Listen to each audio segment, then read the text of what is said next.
નમસ્તે વિદ્યાર્થી મિત્રો. આપણે અત્યાર સુધી અંડરગ્રાઉન્ડ સિસ્ટમના એડવાન્ટેજીસ જોયા, ડિસએડવાન્ટેજ જોયા, અંડરગ્રાઉન્ડ સિસ્ટમ કોને કહેવાય એ સમજ્યા. હવે આજે આપણે જોવાના છે comparison of underground system versus overhead distribution system. તો અંડરગ્રાઉન્ડ સિસ્ટમ અને ઓવરહેડ કમ્પેરિઝન જ્યારે પણ ભણવામાં આ ટોપિક આવે તો બધા જ એક્ઝામિનરનો અને વાઇવા લેનારનો આ ફેવરિટ ક્વેશ્ચન હોય છે કે ભાઈ તમે મને કમ્પેરિઝન કરીને દેખાડો અંડરગ્રાઉન્ડ અને ઓવરહેડ સિસ્ટમ. અને એટલા માટે તમને આ વસ્તુ કમ્પેર કરતા આવડવી જોઈએ. આવડે તો તમારી ક્લેરિટી આ સબ્જેક્ટની સારી છે એવું કહેવાય. આપણે બંને સિસ્ટમને કમ્પેર કરવા માટે કોમન 10 પોઈન્ટ લીધા છે અને 10 પોઈન્ટના બેઝ ઉપર આપણે અંડરગ્રાઉન્ડ સિસ્ટમ અને ઓવરહેડ સિસ્ટમની કમ્પેરિઝન કરવાના છીએ. તો સૌથી પહેલો ટોપિક લઈએ કે ભાઈ મોડ ઓફ ડિસ્ટ્રીબ્યુશન. પાવર કઈ રીતે ડિસ્ટ્રીબ્યુશન થાય છે. અંડરગ્રાઉન્ડ સિસ્ટમમાં આપણે અંડરગ્રાઉન્ડ કેબલ દ્વારા પાવરને ડિસ્ટ્રીબ્યુટ કરીએ છીએ, જ્યારે ઓવરહેડ લાઇનમાં આપણે ઓવરહેડ કંડક્ટર દ્વારા પાવરને ડિસ્ટ્રીબ્યુટ કરીએ છીએ. સૌથી પહેલો ટોપિક છે અને નામ પરથી જ પીએબી ખબર પડે છે કે અંડરગ્રાઉન્ડ સિસ્ટમમાં પાવર અંડરગ્રાઉન્ડ કેબલ થ્રુ જાય, ઓવરહેડ સિસ્ટમમાં ઓવરહેડ કંડક્ટર થ્રુ જાય. બીજો પોઈન્ટ છે કોસ્ટ ઓફ ઇન્સ્યુલેશન. અંડરગ્રાઉન્ડ સિસ્ટમમાં તમારો જે કેબલ છે એની આજુબાજુ તમારે ઇન્સ્યુલેશન પ્રોવાઈડ કરવું જ પડે, ને કે તમારો કરંટ જમીનમાં જતો રહે એ ના થાય એટલે તમારે ઇન્સ્યુલેશન લગાડવું પડે છે અને એટલા માટે એની કોસ્ટ ખૂબ જ હાઈ હોય છે. બીજી એક વસ્તુ કે ઇન્સ્યુલેશન હોય એ હંમેશા વોલ્ટેજ ઉપર ડિપેન્ડ કરે છે, એટલે જેટલો વોલ્ટેજ વધારે એટલું ઇન્સ્યુલેશન તમારે વધારે પ્રોવાઈડ કરવું પડે અને એટલા માટે ઇન્સ્યુલેશનની કોસ્ટ અંડરગ્રાઉન્ડ સિસ્ટમમાં ખૂબ જ વધારે છે. જ્યારે ઓવરહીટ સિસ્ટમમાં એ ઝીરો છે કે ઓવરહીટ સિસ્ટમમાં તમારા કંડક્ટર હવાની આજુબાજુથી પસાર થાય છે અને હવા પોતે એ ઇન્સ્યુલેટર તરીકે કામ કરે છે. એટલા માટે એની ઉપર કંડક્ટર ઉપર કોઈ ઇન્સ્યુલેશન આપવાની જરૂર નથી. પણ હા, કંડક્ટર જેના સપોર્ટથી ત્યાં હવામાં લટકી રહ્યા છે એટલે કે પોલ્સ, એ પોલ ઉપર કંડક્ટરનો પાવર ટ્રાન્સફર ના થઈ જાય એટલે તમારે પોલ અને એ કંડક્ટરની વચ્ચે ઇન્સ્યુલેટર આપવા જરૂરી છે. એટલે તમે ઓવરહેડ સિસ્ટમમાં જે તમારો ટાવર છે અને અહીંયાથી કેબલ પસાર થતો હોય તો આ કેબલ આ ટાવરને ના ટચ થઈ જાય અને એટલા માટે તમે અહીંયા ઇન્સ્યુલેટર જોડ્યા હશે. તો તમે જે ઇન્સ્યુલેટર જુઓ છો એ તમારા કંડક્ટર અને ટાવર એ એકબીજા સાથે કનેક્ટ થતા બચાવ છે. જ્યારે અંડરગ્રાઉન્ડ સિસ્ટમની અંદર તમે કેબલને જમીનમાં જતો બચાવવા માટે કેબલની આજુબાજુ ઇન્સ્યુલેશન પ્રોવાઈડ કરો છો. ત્રીજો પોઈન્ટ છે રિક્વાયરમેન્ટ ઓફ ઇન્સ્યુલેશન. તો અંડરગ્રાઉન્ડ સિસ્ટમમાં કેબલ હોય એટલે તમારે કમ્પલસરી એને ઇન્સ્યુલેટ કરવું જ પડે. તો ઇન્સ્યુલેશનની રિક્વાયરમેન્ટ છે તો કે હા, જ્યારે ઓવરહેડ સિસ્ટમમાં કંડક્ટરની ઉપર તમારે કોઈ ઇન્સ્યુલેશનની જરૂર છે નહીં. મેં કીધું એ કંડક્ટરને પોલથી ટચ થતા બચાવવા માટે આપણે ઇન્સ્યુલેટર વાપરીએ છીએ, પણ પર્ટિક્યુલર કંડક્ટર ઉપર આપણે કોઈ ઇન્સ્યુલેશન પ્રોવાઈડ કરતા નથી, એટલે એમાં આવશે ઓવરહેડમાં આવશે નો. ચોથો પોઈન્ટ છે આપણો સેફટી. તો અંડરગ્રાઉન્ડ સિસ્ટમ જમીનની અંદર હોવાથી લોકો માટે, પશુઓ માટે, પક્ષીઓ માટે આ વસ્તુ ખૂબ જ સેફ છે. સેફટી પોઈન્ટ ઓફ વ્યૂ કહીએ તો અંડરગ્રાઉન્ડ સિસ્ટમ એની અંદર એની સેફટી વધારે સેફ છે. જ્યારે ઓવરહેડ ડિસ્ટ્રીબ્યુશન સિસ્ટમ જે છે એના તાર હવામાં છે, ખુલ્લા છે, તો કોઈ પણ પશુ પક્ષી એને ટચ કરી જાય અથવા તો તાર તૂટે અને પોલ સાથે ટચ થઈ જાય અને કોઈ માણસ કે પશુ એને ટચ કરે તો એને પણ શોક લાગી શકે છે. એટલા માટે ઓવરહેડ સિસ્ટમ છે એ વધારે સેફ નથી. તો અહીંયા આવશે લેસ સેફ. પાંચમો પોઈન્ટ છે કંડક્ટરની સાઇઝ.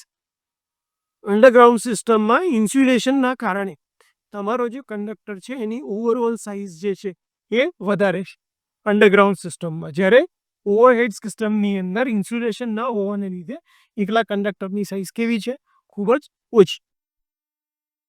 લોકેશન ઓફ ફોલ્ટ અને મેન્ટેનન્સ, આ છઠ્ઠો પોઈન્ટ છે જેના ઉપર આપણે કમ્પેર કરી રહ્યા છે અંડરગ્રાઉન્ડ અને ઓવરહેડ સિસ્ટમ.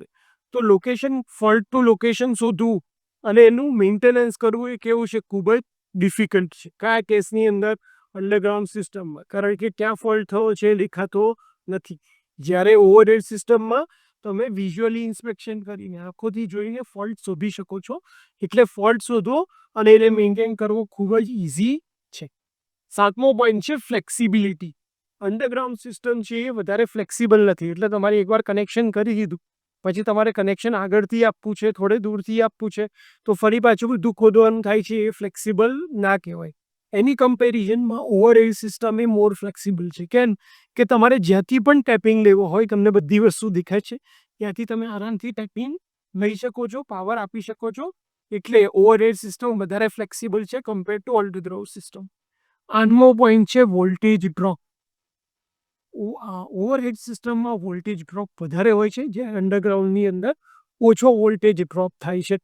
એટલા માટે આપણે અંડરગ્રાઉન્ડ સિસ્ટમમાં જો વોલ્ટેજ ડ્રોપ જોઈએ તો એ લખ્યો છે ડેશ, એટલે કે ઓછો, અને ઓવરહેડ સિસ્ટમમાં વોલ્ટેજ ડ્રોપ થાય છે વધારે. 9મો પોઈન્ટ જોઈએ અપીરિયન્સ. તો લુક વાઇઝ જોવા જઈએ તો હંમેશા અંડરગ્રાઉન્ડ સિસ્ટમ જ વધારે સારી દેખાવાની છે. એટલે લુક વાઇઝ અંડરગ્રાઉન્ડ સિસ્ટમ છે એ વધારે સારી છે. ઓવરહેડ સિસ્ટમ થોડી ખરાબ છે. હે ભાઈ, તમે જ્યાં જાઓ કે રસ્તા પર તમને ટાવર, વાયર, કંડક્ટર્સ આ બધું દેખાયા કરીએ તો લુકમાં એ સારું લાગે નહીં. તો એ હંમેશા અંડરગ્રાઉન્ડ સિસ્ટમ લુકવાઇઝ અપીરન્સ હોય સારી છે. અને 10મો અને લાસ્ટ પોઈન્ટ મેન્ટેનન્સ કોસ્ટ. જ્યારે પણ સેમ વસ્તુ મેન્ટેનન્સ બે જગ્યાએ કરવાનું થાય ત્યારે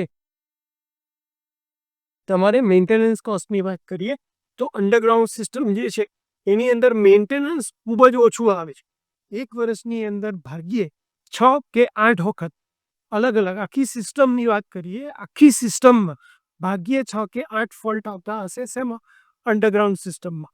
સેમ સિસ્ટમને આપણે કમ્પેર કરીએ ઓવરહેડની અંદર તો ઓછામાં ઓછા 50, 60 કે 70 ફોલ્ટ આવતા હશે. અને એટલા માટે ઓછી વખત મેન્ટેનન્સ કરવાને લીધે મેન્ટેનન્સ કોસ્ટ અંડરગ્રાઉન્ડ સિસ્ટમની કેવી છે? ઓછી. અને ઓવરહેડ સિસ્ટમની કેવી છે? સારી છે.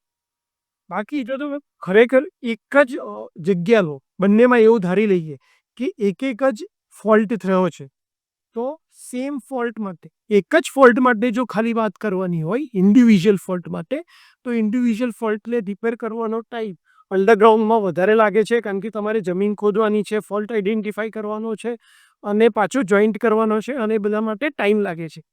સેમ વસ્તુ ફોલ્ટ ક્લિયરન્સ ટાઈમ એક ફોલ્ટ માટે વાત કરીએ તો એ ખૂબ જ ઓછો હોય છે. બહુ જ ઓછા ટાઈમમાં તમે ઓવરહેડનો ફોલ્ટ રિપેર કરી શકો છો, ઓછા ખર્ચામાં. જ્યારે અંડરગ્રાઉન્ડનો ફોલ્ટ જે થાય છે એને રિપેર કરવામાં તમારે વધારે ખર્ચો થતો હોય છે. પણ ઓવરઓલ ટોટલ ફોલ્ટ અંડરગ્રાઉન્ડમાં ઓછા થાય છે. એટલા માટે એ મેન્ટેનન્સ કોસ્ટ કેવી છે? ઓછી.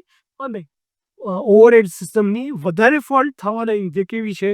વધારે છે. જો સેમ નંબર ઓફ ફોલ્ટ થતા હોય, ધારો કે કોઈ તમને ઇન્ટરવ્યુમાં પૂછે કે અંડરગ્રાઉન્ડમાં પણ 10 ફોલ્ટ થાય છે અને ઓવરહેડમાં પણ 10 જ ફોલ્ટ થાય છે, તો મેન્ટેનન્સ કોસ્ટ કોની વધારે છે? તો એ હંમેશા મેન્ટેનન્સ કોસ્ટ કોની વધારે આવશે? અંડરગ્રાઉન્ડ સિસ્ટમની વધારે આવશે. અહીંયા આપણે લખી દઈએ કે સેમ ફોલ્ટ માટે સેમ ફોલ્ટ નંબર 10 જ ફોલ્ટ બંનેમાં થવાના હોય તો અંડરગ્રાઉન્ડ સિસ્ટમની કોસ્ટ પણ વધારે આવશે અને ટાઈમ પણ વધારે આવશે. જ્યારે એ 10 કોસ્ટની પ્રાઇસની કમ્પેરિઝન અંડરગ્રાઉન્ડ સાથે કરીએ તો એ આવશે લેસ, ટોટલ કોસ્ટ લેસ આવશે, અને 10 ફોલ્ટ રિપેર કરવાનો ટાઈમ પણ ઓછો આવશે. હોપ કે તમને બંને સિસ્ટમ વચ્ચેની કમ્પેરિઝન ખ્યાલ આવી ગઈ હશે અને તમે એક્ઝામમાં અને ઇન્ટરવ્યૂમાં આને ઇઝીલી સમજાવી શકશો. Thank you.